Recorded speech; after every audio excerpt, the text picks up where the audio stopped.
د لوی او مهربان خدای په نامه درنو او قدرمنو اوریدونکو سلامونه او نیکی هیلې مې ومنئ. زه سودابه نیازی یم او د پښتو ادبیاتو د ایجاد د مراکزو په لړۍ کې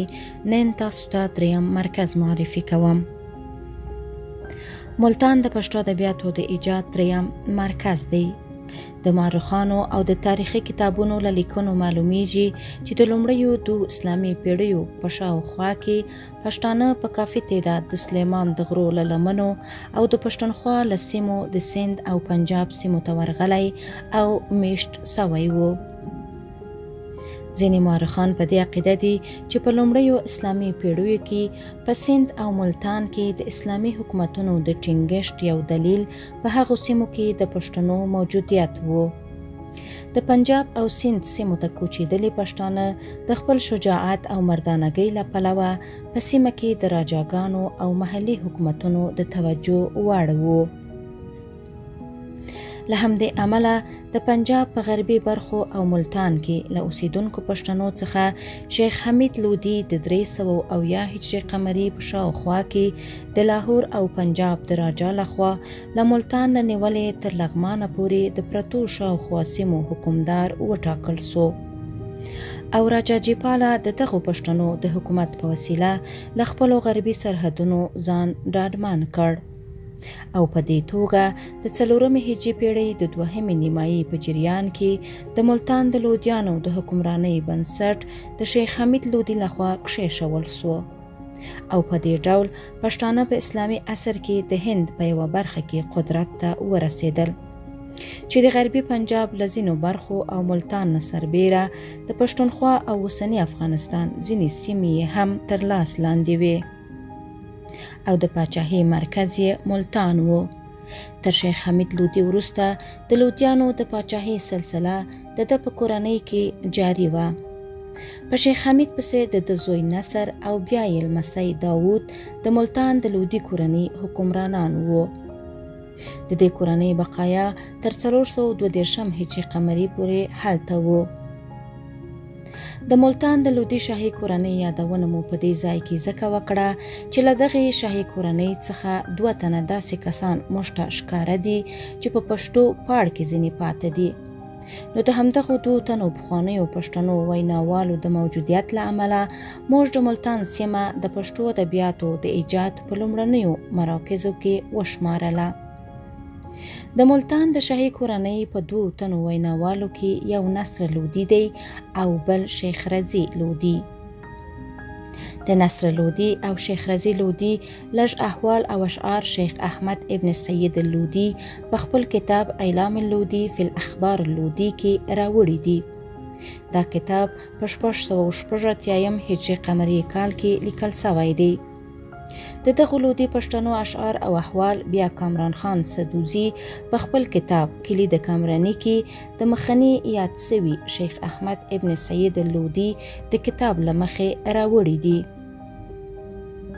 کلید کامرانی په 1038 هجري قمري کې د قندهار په شهر صفا کې لیکل شوی دی او د دغه کلید کامرانی لمخې بیا دغه اشعار او احوال محمد هوتک په پټه خزانه کې اخیستي دي. په دې ډول موږ وینو چې د ملتان د لودیانو اشعار په 3 واسطو تر موږه پورې را رسېدلي دي. په دغو 2 تنو ویناوالو کې نصر لودي د شیخ حمید لودي زوی دی چې تر خپل پلار وروسته په ملتان کې پاچاهۍ ته هم رسېدلی دی. د پاچاهۍ زمانه یې استاد عبدالحی حبیبي د 390 هجري قمري شاوخوا ښوولې ده. د دې کورنۍ بل ویناوال شیخ رضی لودي دی چې دی د شیخ حمید لودي وراره او د نصر لودي د اکا زوی وو. شیخ رضی لودي د شیخ حمید لودي د پاچاهۍ په زمانه کې د اسلام د مقدس دین د تبلیغ لپاره پښتونخوا ته تللی وو. پټه خزانه وایي چې دی 2 کاله د کسې په غره کې ګرځېده او ډیر خلک یې مسلمانان کړ. پټې خزانې د دغو 2 سره تر زامنو شیخ رضی لودي او نصر لودي 2 پاړ کې خوندي کړي دي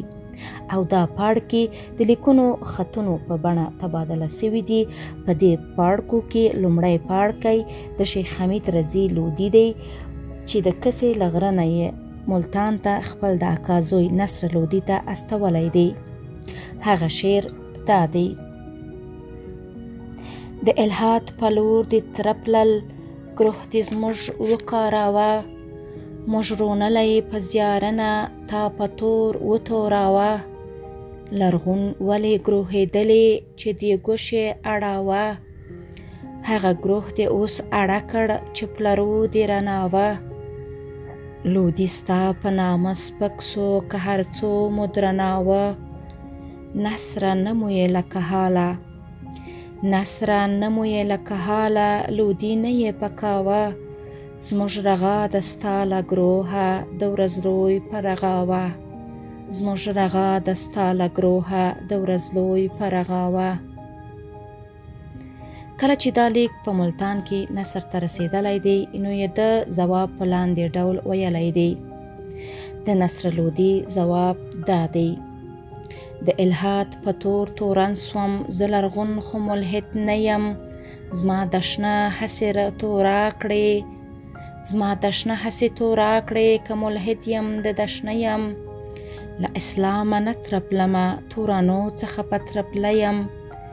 ګروه مې هغه لرغونی دی، اوس هم کروړ په لرغونی یم،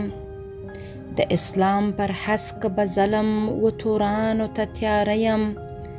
د لودي زوی سنتي یم، د حمید له لوړ کهاله یم، توراني دشن چې وایي زه له ګروهه په اړه یم، دا یې تور تاسې دروهوي، زه مومن ستاسې پتله یم، د دشنو ویناوې مغژه، د دشنو ویناوې مغژه، زه لودي یمه څو زه یم، زه لودي یمه څو زه یم. په دې دوو لوړو شعري ټوټو کې شیخ رضي د خپل اکا زوی نصر ته ویلی دي چې ته له سنته او خپلې لارې اوښته یې او د پلرو عقیدوي لار دې پرېښېده. نصر په ځواب کې ویلي چې زه پر سنت ټینګ یم، کوم تورونه چې د لارې د پرېښېدو په باره کې پر ما لګول سوي دي هغه دروغ دي. په دغو شعرونو کې راغلي خبرې له ځینو تاریخي وقایعو سره اړه لري چې د اشعارو د مفاهیمو د پوهېدو لپاره موږ اړ یو چې دغه تاریخي مسایل لنډ تشریح کړو. د ملتان لودي شاهي کورنۍ د غزني له پاچاهانو سره په رقابت کې واقع وه او تل به د غزني د پاچاهانو لخوا د ملتان پر لودیانو حملې کېدلې او تر هغې چې د کورنۍ د پاچاهي سلسله د غزنوي پاچاهانو لخوا ختم کړل سوه. مورخین په دې عقیده دي چې د ملتان پر لودیانو د قرمتیات او الحاد تورونه هسې خوشې بابیزې خبرې دي او د همدې تور په وسیله د غزني پاچاهانو د ملتان د لودیانو د ټکولو لپاره ځان ته یوه بانه پیدا کوله. که نه وي د ملتان لودیان هم مسلمانانو او د غزني پاچاهان هم مسلمانانو، نو څنګه کېدای سول چې یو مسلمان پاچا دې پر بل لشکر وکړي؟ همدا علت و چې د ملتان پر لودیانو د الحاد او قرمتیات تورونه لګول کېدل او دا یې ښول چې دوی له اسلامي سنته او اسلامي لارې اوښتي دي او په دې توګه یې د دوی د وهلو او پر دوی د حملې لپاره شرعي جواز پیدا کوه. لکه چې تاسې د نصر لودي په جوابیه پاړکي کې ولوستل، نصر د الحاد تورونه رد کړي دي او ویلي دي چې زه مومن یم او پر خپله پخوانۍ لاره ټینګ یم.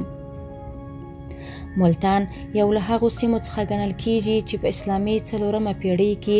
هلته د پښتو ادبیاتو د ایجاد زمینې موجودې وې. ملتان په پخواني هند کې تر اوسه معلومه لومړنۍ سیمه وه چې پښتو ادبیات پکې ایجاد سوي دي. تر دې زمانې وروسته د اسلامي عصر په بېلابېلو پیړیو کې پښتانه د هندوستان ډېرو سیمو ته تللي او هلته میشت سوي دي. د دوی له میشتېدو سره په هندوستان کې د پښتو ژبې او ادبیاتو د ایجاد او ودې زمینې هم برابرې سوي دي او په وروستیو اسلامي پیړیو کې له ملتانه سربیره د هندوستان په ډېرو نورو ښارونو کې پښتو ادبیات ایجاد سول او پښتو آثار ولیکل سول